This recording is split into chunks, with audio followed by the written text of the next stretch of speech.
Okay. Hello everyone. इस video का purpose है कि हम कैसे राइटिंग के task two for IELTS exam we can improve. बहुत स्टूडेंट का डाउट रहता है कि कैसे इस आइल्स के सेकंड पार्ट के अंदर हम अच्छा स्कोर निकाल सकते हैं। Believe me it's very easy. देखो, अलग अलग तरह के क्वेश्चन आते हैं, तो इस वीडियो में हम पहले एक आइडिया लेंगे कि अटेम्प्ट करना कैसे, कि हमें पैटर्न मालूम होना चाहिए। It's not about writing English. No doubt writing English plays a vital role, but it's all about the structure of the essay we are going to take down. So let's start. देखो, एक question paper में आता है जिसमें आपको agree and disagree करना होता है, एग्री या डिसएग्री। तो आइल्स के राइटिंग टास्क का 2 का पार्ट होता है agree and disagree. So let's start doing it. देखो, एग्री डिसएग्री में क्या रहता है, देखो इसमें क्या रहेगा, हम सीखेंगे कि एग्री के और डिसएग्री का क्वेश्चन को कैसे हैंडल करना है। देखो, सबसे पहले तो हमें ये पता होना चाहिए कि हम जो गिवन स्टेटमेंट है उससे हम एग्री कर रहे हैं या डिसएग्री कर रहे हैं। हमें ये क्लियर अंडरस्टैंडिंग होनी चाहिए, do I agree with the statement और do I agree with the statement, disagree with the statement.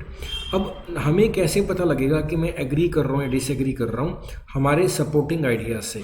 आपको क्या करना है, just you have to imagine, आपको सोचना है कि आपके मन में ज़्यादा सपोर्टिंग आइडियाज़ कौन से आ रहे हैं। एग्री के लिए सपोर्टिंग आइडियाज़ आ रहे हैं या डिसएग्री के लिए सपोर्टिंग आइडिया आ रहे हैं।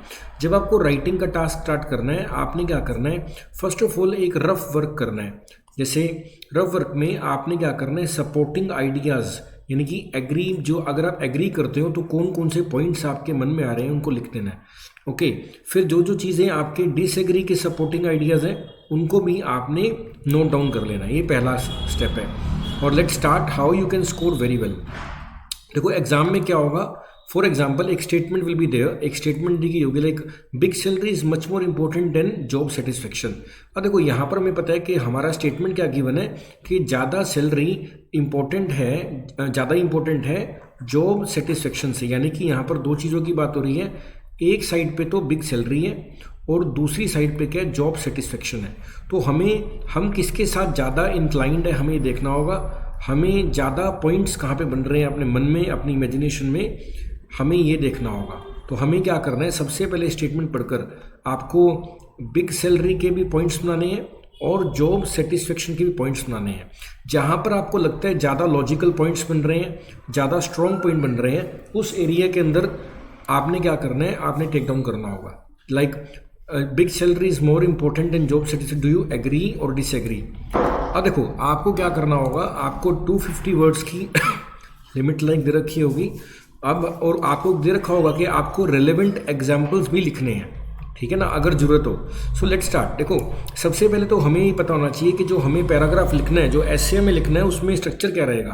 तो हमें 4 पार्ट्स में डिवाइड करना है अपने पैराग्राफ को। पहला पार्ट रहेगा introduction, second will be body paragraph 1, third will be body paragraph 2 and fourth will be conclusion. Introduction के अंदर क्या होगा, आप क्या करोगे, पैराफ्रेज करोगे स्टेटमेंट को। अब पैराफ्रेज क्या होता है, पैराफ्रेज का मतलब है जो स्टेटमेंट गिवन है। जैसे हमें पता है यहाँ पर स्टेटमेंट क्या गिवन है, big salary is more important in job satisfaction, ये हमारी स्टेटमेंट है। हमें क्या करना है, सबसे पहले जो स्टेटमेंट है इसको पैराफ्रेज करना है, यानी कि अपने शब्दों में लिखना है, आपने कॉपी नहीं करना। आपने ये बात ध्यान रखनी है कि स्टेप नंबर 1 क्या होगा, इंट्रोडक्शन को आपने क्या करना है, पैराफ्रेज करना होता है। पैराफ्रेज करने का मतलब ये है, you have to write down the introduction in your own words, आपको खुद के बातों में लिखना है, ठीक है ना। फिर हम बात करते हैं बॉडी पैराग्राफ 2। देखो, बॉडी पैराग्राफ 2 में जो अगर आप देखो एग्री कर रहे हो तो वो आप क्यों एग्री कर रहे हो, आपको उसका रीज़न लिखना होता है। बॉडी पैराग्राफ 1 के अंदर क्या आ जाएगा, in this paragraph you put the reason, supporting point जो है आपका, क्यों आपको वो पॉइंट लिखना है, ठीक है ना, ये ध्यान रखना है। सो लेट्स स्टार्ट डिस्कसिंग। जैसे और ऐसे ही क्या करोगे आप, बॉडी पैराग्राफ 2 के अंदर भी क्या करोगे, सपोर्टिंग पॉइंट लिखोगे और लास्ट में कंक्लूजन लिखोगे। यानी कि जो हम पैराग्राफ लिखने वाले हैं, जो ऐसे राइटिंग टास्क 2 हम करने वाले हैं, उसमें 4 पार्ट रहेंगे। First will be introduction, second will be body paragraph 1, third will be body paragraph 2 and then it will be the conclusion. अब देखो, इंट्रोडक्शन के अंदर क्या होगा, जो गिवन स्टेटमेंट है आपको उसको पैराफ्रेज करना है। क्या करना है, पैराफ्रेज, यानी कि अपने ही शब्दों में लिखना है। बॉडी पैराग्राफ 1 में आपको रीज़न देने हैं क्यों, बॉडी पैराग्राफ 2 में भी आपको रीजंस देने हैं क्यों आप एग्री हो, क्यों आप डिसएग्री हो, और मीन्स ये रीज़न अलग होने चाहिए। यहाँ पर आप कुछ रीज़न लिखोगे, यहाँ पर नए रीजंस लिखने हैं आपको, और लास्ट में क्या करोगे आप कंक्लूजन निकालोगे। कंक्लूजन हम देखेंगे कैसे लिखते हैं, उसमें भी 3 स्टेप्स रहते हैं, तो देखते हैं। सपोज ये हमारा स्टेटमेंट है, big salary is more important than job satisfaction, do you agree or disagree. अब देखो, अब या हमारे पास 2 ऑप्शन है, या तो हम एग्री करेंगे ठीक है ना। अब पहले हम एग्रीमेंट को देखते हैं, या हम क्या करेंगे डिसएग्री करेंगे। तो हम क्या लिखेंगे, write that you fully agree that big salary is, मान लो कि आप एग्री हो कि भाई पैसा ज़्यादा इंपॉर्टेंट है जॉब सेटिस्फेक्शन, तो अपने कैसे लिखेंगे। देखो हाँ, कई बार ये मनाता है कि एग्री करने से ज़्यादा नंबर मिलेंगे, डिसएग्री करने से ज़्यादा नंबर मिलेंगे, ऐसा कुछ भी नहीं होता। एग्री और डिसएग्री आप कुछ भी कर सकते हो, it does not affect your marks at all, ठीक है ना, ऐसा कुछ भी नहीं होता।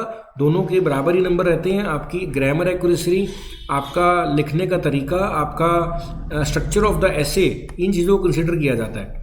अब देखो, अब देखते हैं क्या है। देखो अब आपने क्या करना है, हो सकता है आपको लगता हो कि बिग सैलरी ज़्यादा इंपॉर्टेंट है, तो आप इसके पॉइंट्स बना लोगे इस तरह से, और आपको लगता हो कि जॉब सेटिस्फेक्शन ज़्यादा इंपॉर्टेंट है, तो आप इसके भी पॉइंट्स बना लोगे, ठीक है ना। लिखना तो एक है हमारे को, ठीक है ना। तो पहले हम देखते हैं कि बिग सैलरी के क्या क्या पॉइंट्स हमने बना लिए। Having a job with big salary makes people feel satisfied no matter what kind of job they do. ये मैटर नहीं करता कि वो जॉब क्या कर रहे हैं, बट पैसे से तसल्ली रहती है, सेटिस्फेक्शन है। Money is essential for the survival and good living, और पैसे ही जरूरत है अच्छे सर्वाइवल के लिए और खाने के लिए। ये हमने इसके पॉइंट्स बना दिए। बिग सैलरी ज़्यादा होनी चाहिए, ऐसे ही हो सकता है किसी वक्त जॉब सेटिस्फेक्शन इंपॉर्टेंट है, उसके पॉइंट्स क्या बनते हैं।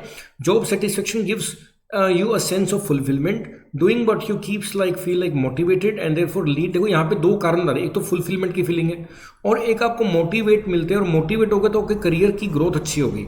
और पैसा खुशी नहीं खरीद सकता, ठीक है ना, और हमेशा आपको अच्छा लगेगा अपने मन की चाही जॉब करना। ये उसके रीजंस आ गए। अब देखो, अब देखते हैं, जब आप इंट्रोडक्शन करोगे तो आपने क्या करना है, पैराफ्रेज करना है। पैराफ्रेज के 2 स्टेप्स हैं। देखो, paraphrase the statement from your question card and से whether you agree or disagree. सबसे पहले आपने क्या करना है, जो भी स्टेटमेंट गिवन है उसको आपने अपने शब्दों में लिखना है, और फिर आपने सेकंड लाइन लिखनी है कि जिस भाई जैसे आपको लगता है कि मोर जॉब सेटिस्फेक्शन ज़्यादा इंपॉर्टेंट है पैसे से, तो आपने ये कॉपी नहीं करना, आपको अपने शब्दों में लिखना है। अपने शब्दों में लिखने के बाद what you have to do, you have to say whether you agree with the statement और डिसएग्री विद द स्टेटमेंट। आपको ये लिखना है, ये हमारा इंट्रोडक्शन हो जाएगा। जैसे आप देखो यहाँ पर है, ये आपको कॉपी नहीं करना, ये बात ध्यान रखनी है, ठीक है ना। अब हमारा इंट्रोडक्शन देखते हैं कैसा रहेगा। देखो, इंट्रोडक्शन को स्टार्ट करने के लिए, पैराफ्रेजिंग करने के लिए हम बिगनिंग में लिखते हैं it is argued, it is considered, it is thought, ऐसे ही शब्दों का इस्तेमाल करते हैं। फिर हम इंट्रोडक्शन लिखते हैं। जैसे एग्जाम्पल देखते हैं, देखो यहाँ पर इंट्रोडक्शन लिखा है, it is often argued that. देखो, this is how we should start the paragraph writing और टास्क टू राइटिंग। अब देखो, हमारा जो स्टेटमेंट था वो था कि big salary is more important than job satisfaction, तो हमने उसी बात को अपने शब्दों में लिख दिया। It is more advantageous to choose a job with high wage even if it does not appeal to you at all. It is argued, ऐसा हमेशा मतलब कि आर्ग्यूमेंट्स किए जाते हैं कि भी ज़्यादा पैसे वाली नौकरी कर लो, चाहे आपको अच्छी लगे चाहे ना लगे, ऐसा। ये हमने क्या कर दिया, ये हमारी इंट्रोडक्शन है, ये हमारा फर्स्ट स्टेप हो गया, ठीक है ना।